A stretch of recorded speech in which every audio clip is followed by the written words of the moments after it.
What's up mga buddy? Mag-update kita na akong kuan. Update tayo sa crayfish ko. Baka ano na, pwede na mapagpag.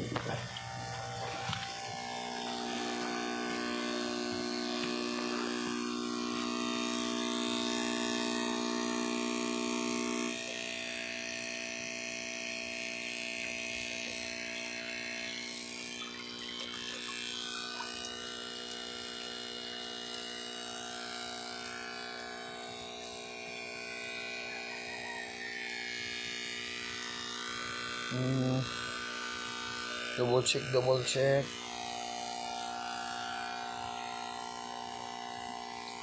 Hindi ko makita.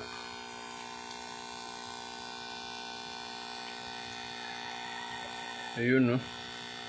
Pagpagin na.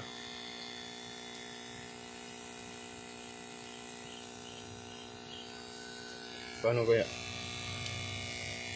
kukunin to?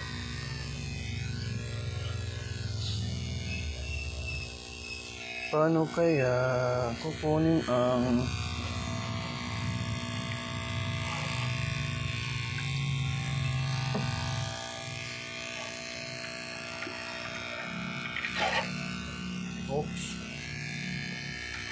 Oops.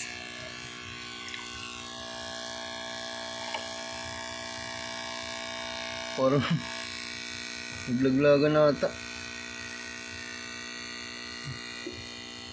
Dali. Cut na muna natin video. Tignan natin. Ayun guys, nakuha na natin. Check na din natin, oh. Pagpagin na yung ano. Ayun, oh. Umihiwalay na yung mga krillings. Pagpag natin.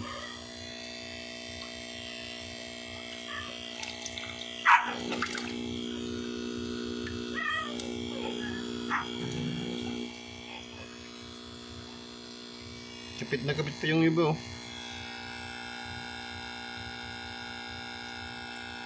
Parang hindi pa.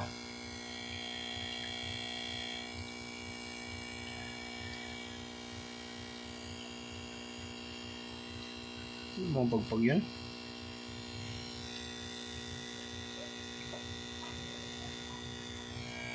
Daming krillings, oh.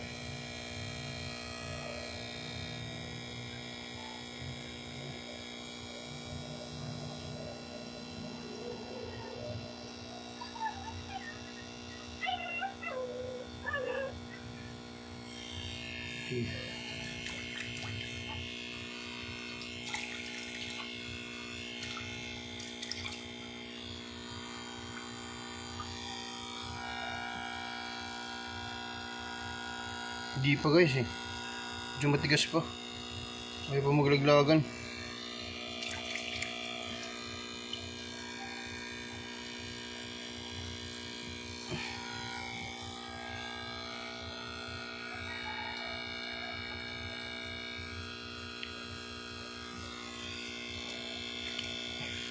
Balik na lang kaya natin muna to.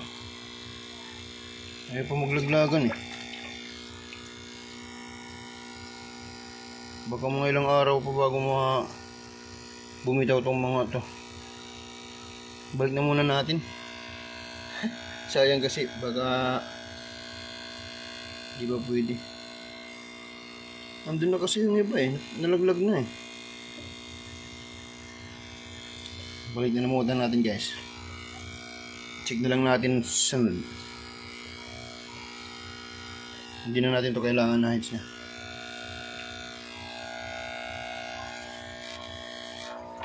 Balik na muna.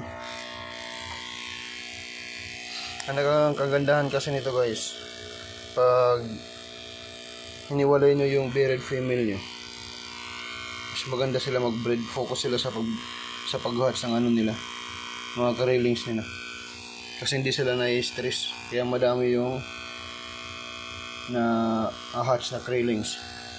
Dito meron pang isa, eh. Siguro mga 2 to 3 days pwede na ipagpag yan.